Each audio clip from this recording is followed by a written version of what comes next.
My name is Jamie Schleer. I'm 27. I grew up in the Poconos and I'm an acupuncturist. And how did you get into acupuncture? It was kind of on accident in some ways. I had a lot of classmates in school who acupuncture saved their life, right? And they were like, oh my God, I need to go study this medicine. And that was not my story. I went to Pitt, I studied exercise science, and I kind of realized that I didn't want to use that degree. I started out a neuroscience major, and I thought that I was going to do research on mental health and change the world and revolutionize things.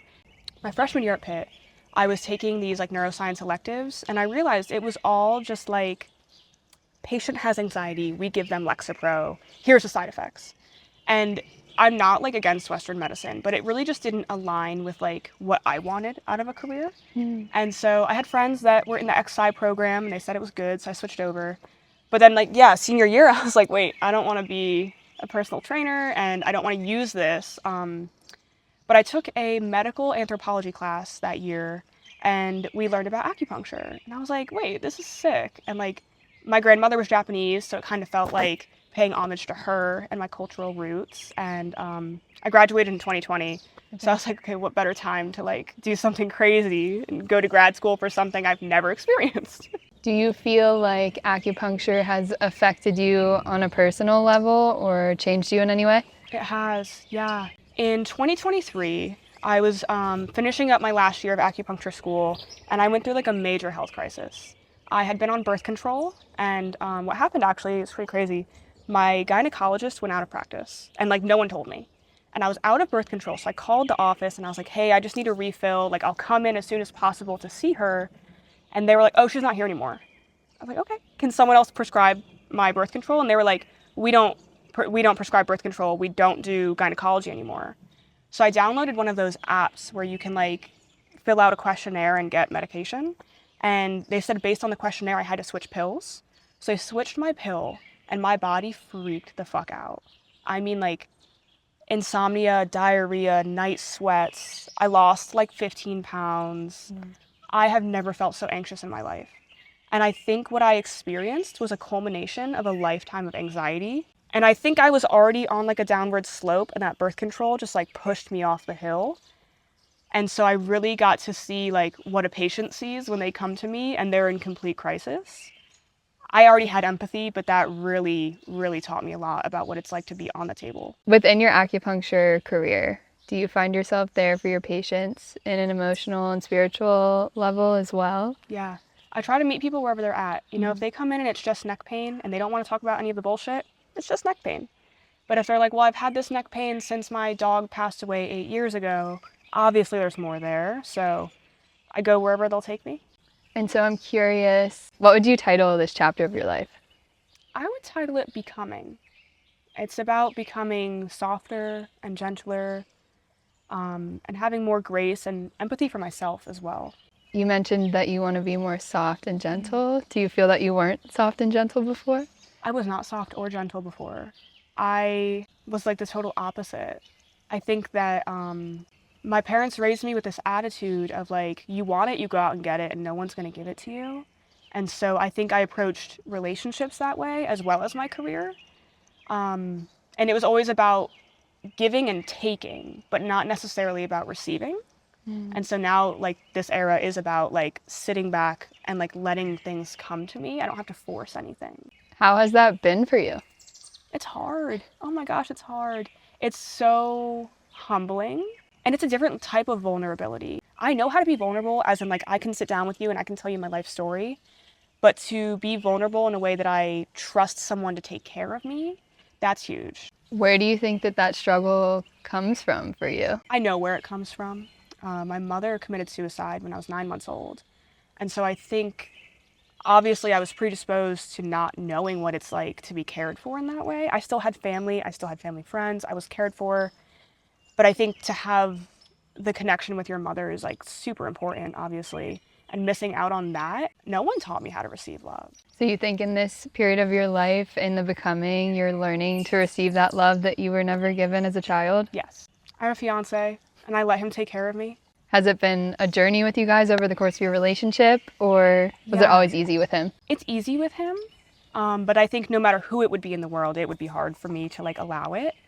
I think that it's become easier with time, right? And especially once I realized that that was like a hiccup for me, I was like, okay, like now I can identify times when I'm not letting him take care of me. And it's funny, I always say to him, like, I want to feel stupid around him. I don't want to have to drive this like metaphorical car. I hate driving. He always drives. But like, I don't want to be in charge.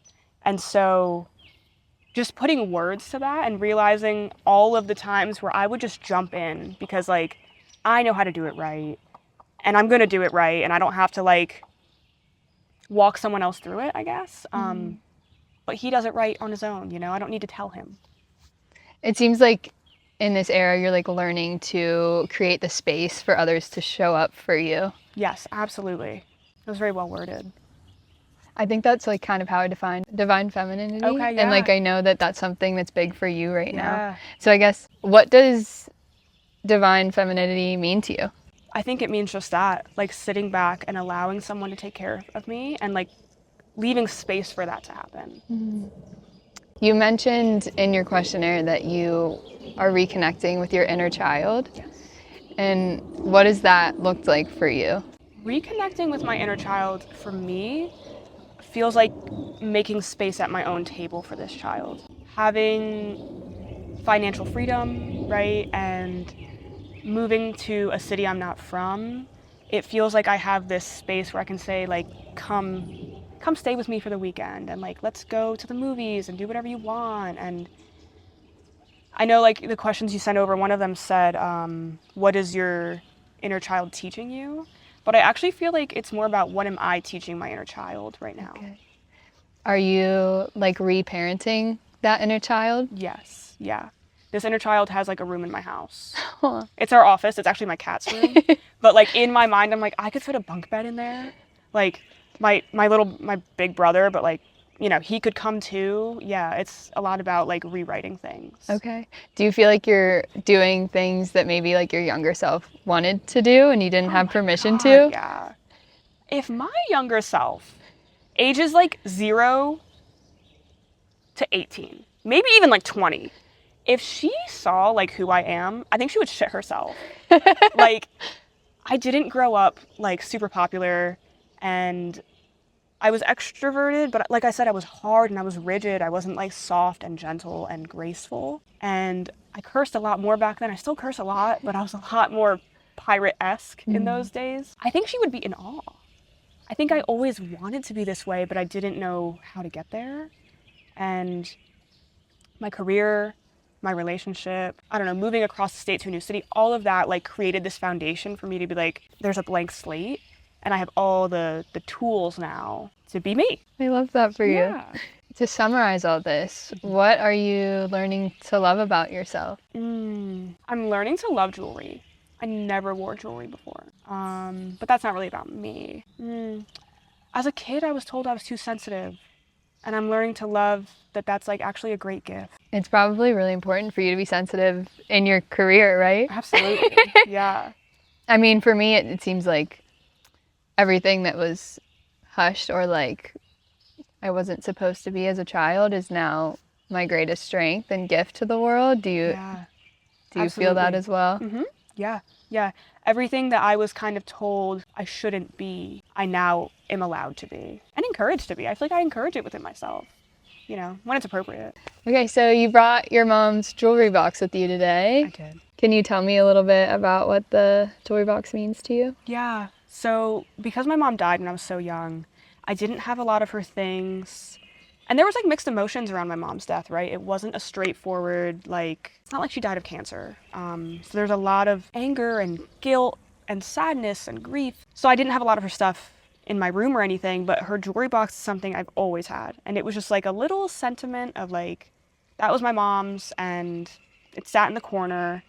And I've never, I wouldn't say never, but for most of my life, I did not wear a lot of jewelry. So it just kind of was like a dust collector. But I brought it today because now I do wear jewelry and I use it and like my jewelry goes in here. Probably since I was like 9 years old, I think was when this started. I had this fear of becoming my mom. I knew that she had postpartum depression and that she committed suicide, but I didn't know like was she depressed forever? I didn't know kind of like backstory. And so I've developed with this fear that one day I'm going to want babies and I'm going to do it. But I have also learned to trust myself. And I think like that health crisis in 2023 was a big challenge. It was hormonal, right? So it had this like postpartum-esque element to it. And I wasn't suicidal, but I definitely wasn't happy to be here. So I feel like now, like leaning in this divine feminine, right? Wearing jewelry, expressing myself through this way, it's like I can have this box, but I am not the box. There's also this piece of generational trauma because my birth mom was adopted. And I know that before she died, she like met, I think, her birth mom.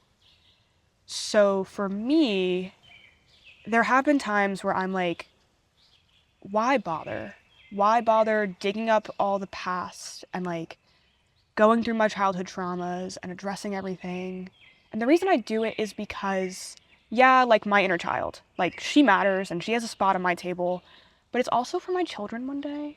And just knowing that, like, I don't know exactly what my mom was going through, and I don't know what her mom went through or her mom, but I know myself, and I think I've learned to trust myself enough that like I can have kids one day and I'm not afraid anymore.